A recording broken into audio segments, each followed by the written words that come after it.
Bienvenidos and welcome back to Puro Pinche Gol, the place we discuss all things USMNT y la selección mexicana. My name is Adrian. I'm joined once again by my co-host Tocayo, Adrian. Adrian, what's going on, man? How are you? Dude, I'm out of words. I don't know what to say. I'm just ready to talk about Mexico versus Jamaica.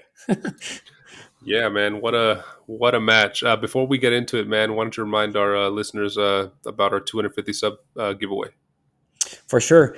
Y'all got to remember that we have a giveaway. We posted a video last week with instructions on how to be eligible for the giveaway, but I'm going to tell you here right now what's the dealio. You got to go back to that video. It's on our channel, so you got to go in, find that video, click on the video, and you have to leave a comment on the video telling us which shirt would you like, whether if it's a USMNT shirt or an eltri shirt. And you also got to tell us who is your favorite USMNT or eltri player. It could be someone from right now, or it could be someone from, back in the day. And then on top of that, you also have to be a subscriber. So if you really want to win that USMNT or eltri jersey, you have to be a subscriber and you have to leave a comment on that giveaway video. All right. So those are the rules for you to be eligible for the jersey. And also remember that you have to be US based. So we're not shipping internationally, we're only shipping to the US. Yeah, good reminder there, man. Let's get into it, man. Mexico, finalista, finalist of the Gold Cup. Obviously, going into this Gold Cup was one of the favorites. For the Mhm. most part, I would say they brought their A squad, maybe a couple, Tecatito, Jimmy Lozano missing a couple others, but we didn't know how switching entrenadores, switching coaches right before the match was going to affect them. They started kind of slow. I mean, in their group stage, they didn't face anybody huge, and they won against Honduras. They beat Haiti, but then surprisingly lost to Qatar. But since that loss to Qatar, they've kind of gotten back on the road. The Lamborghini is back onto driving perfectly. Everything's going well now. They're gelling together, and they just wrecked Jamaica 3-0. We thought before in our preview episode that this was going to be a much tougher match for Mexico based off the recent performances between Jamaica and Mexico and based off recent performances for Mexico in general, not coming in at the best time of their, international history, coming in with a lot of question marks and just haven't been able to click. But yeah, I mean, they shut down their naysayers, their doubters, and what a performance! 3-0 goals. By Henry Martin in the second minute. Luis Chavez scored an amazing free kick. I wonder, is that his first goal since the World Cup? His free kick goal there? I can't recall, but I I think it can't might. recall either. Yeah, it might be. It was still a screamer though. Oh yeah, just like the one in the World Cup. And then Mhm. Pio Alvarado rounds it up in the 93rd minute with a poacher's finish there in the six yard box in Jamaica's area. In this match, I don't recall a single opportunity that Jamaica had that was clear. Just some quick stats here for Mexico. They dominated possession 56 to 44%. They dominated shots 13 to Jamaica's 8. They had more shots on target 5 Jamaica's 3. They had around 70 more passes completed than Jamaica. 7% more pass accuracy, 77% compared to 70% for Jamaica. Less fouls, less yellow cards, just an all around better performance and great performance from Mexico. This is the Mexico we know. When they play to their capacity, can play like this. Now they have Panama in the final, man. What were your thoughts on this match? I right out of the back, man. They show up with an early goal from Henry Martin. I was really not expecting that, but I do one thing that I want to mention is I think this is proof that Jimmy Lozano really studies the opposition and really understands, that contemporary modern football that we've been asking for, right? We were expecting a 4-1-4 formation, 4-1-4-1 formation, but he, showed up with a 4-4-2 formation, which goes to show that he understood that Jamaica was going to be more physical. It was going to be a more challenging match. I think he went for a formation that would essentially counter uh, Jamaica's game style, and he ensured that he was putting people in the middle of the pitch that could actually, put up a good fight against the physicality of the Jamaican player. So he also knew, and he said this plenty of times during a few interviews, that The key for this match was to score early. If they were able to score early, Mexico had the chance to pretty much set the pace for the match, and that's what they did. That early goal from Henry Martin pretty much set up the entire match in favor of Mexico. Right after that, Mexico controlled the entire match. It was just shocking to see Jamaica on this state. I mean, they just they got stunned by this early goal, and after that they just couldn't pick it up. I don't know if it was too much pressure from the huge fan base in Las Vegas showing up for Mexico, or if it was just them, not really understanding what was going on and knowing how to adapt quickly to the situation. But it was just one sided overall.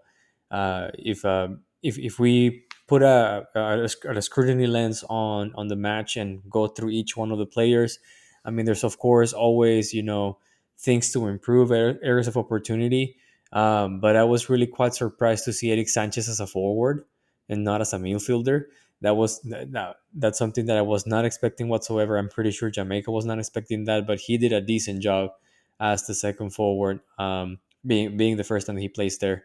Um, we continue to see, a weak right side with Antuna and Jorge Sanchez.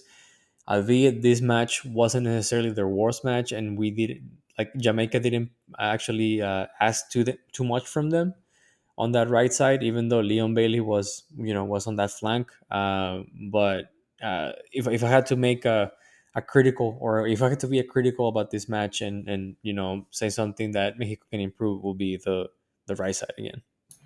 And that's being extra critical because Yeah. for the most part, it was a fantastic performance from the Hmm. get go from Mexico. After that counterattack in the second minute that led to Henry Martin's goal, like you said, they just completely dictated possession and Hmm. dictated the tempo of the game. Had Jamaica chasing the whole game, and man, honestly, shout out to the middle, I guess, two midfields, Luis Chavez and Luis Romo. They did fantastic. Hmm. Controlling the midfield. We had been critical of Romo in the past couple of games. We have said that Luis Chavez hasn't shown up for these games in the Gold Cup, but they showed up. There wasn't much asked of Vasquez and Montes in the back as center backs, even less of Ochoa. The Gallardo and Sanchez were, I think, fantastic in marking up the flanks. Something we were critical of before that we Jamaica could possibly expose Mexico on. Those Yeah. flanks, that speed. But they did well. Montes Vasquez did well covering for Gallardo and Sanchez when they got called or pulled out.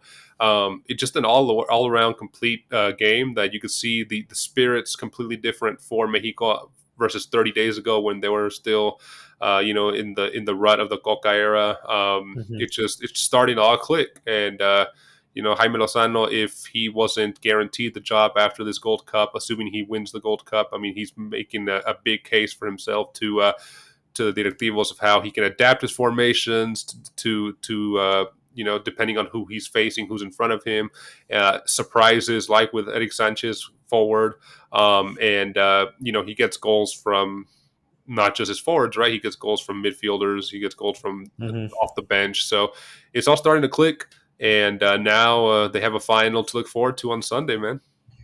Yeah, it's exciting to see this side of Mexico and them clicking finally. I think the Johan Vasquez and Cesar Montes are making a strong case to be the starting center backs for Mexico. They look very solid today.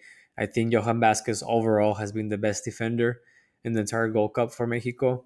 I do want to give a shout out to Jesus Gallardo. I'm not a fan of him, not only because he plays for Monterrey, but I think he's a little overrated. But he had a good game today. An assist. He was very participative on that left flank. Going up and down the pitch. Um, as also as you mentioned, this is the kind of games that we want to see Luis Chavez show up, right? This is the time. This is the critical matches where we would like to see a player like him, show up, raise his hand, and be like, "Hey, I got this," right? And this is the Luis Chavez that we saw today. That's the Luis Chavez that we want to see almost every single match, and especially on these instances where it's a, you know, all or nothing kind of game, and you have to put up a good show. move on to the next stage. So it's gonna be difficult on this episode to say something negative about eltri. No, and deservedly so. I mean, nothing they don't deserve to have anything negative on them. We're critical of them when they right. I think justly so when they play bad, Hmm. but when they play well, we got to give props. And they played For sure. fantastic today. They played great. It's good to see them, like you said, play this well again. It's been a while since we've seen them play this well. And yeah, I mean, we're gonna be sure to preview that match against Panama, discuss any points that we think Panama might be able to expose on Mexico, any weaknesses Mexico can have, and vice Hmm. versa. What can Mexico do to win that and make sure they get the record ninth Gold Cup title, and maybe keep Jimmy there at the front of Yeah. the lamborjimmy. Um, Anything you want to add as we wrap this up, man? Yeah, so there's one thing that I think is worth discussing is you know how I guess I don't know if you well we kind of sort of discussed this right but I'm not sure I'm not too sure how worried you were about this but Edson Alvarez not being eligible, I guess not eligible but not ready to start this match. I think it was a concern to all El Tri fans and even Jimmy Lozano because he is perhaps and arguably the only Class A player that Mexico has, and we expect from him a lot. So I think this match it's gonna make Jimmy reconsider if Edson Alvarez needs to start on the final. I'm not saying that Edson Alvarez is doomed as a starting player for Mexico, but I think the combo of Luis Romo and Luis Chavez makes a strong case to just essentially leave Edson Alvarez in the bench and just call him up if it's needed. Right? He came on the 22nd minute, right? And he wasn't too hot on the match. He got a yellow card. Um, but I think it's just it's nice to know that the Edson Alvarez dependency from Mexico isn't really a truth. I think they show resilience today to overcome that challenge. Um, but at the same time, I want to be fair with Anton Alvarez because he is perhaps right now the best player that Mexico has, and I don't think we have given him enough credit when it comes to El Tri. And it's a combination of a few things, right? It's a combination of some of the coaches not giving him enough chances to prove himself, especially in the time of Tata Mezquino. He didn't play against Argentina, and we all think that he could have made a difference on that match. And at the same time, I think at sometimes he gets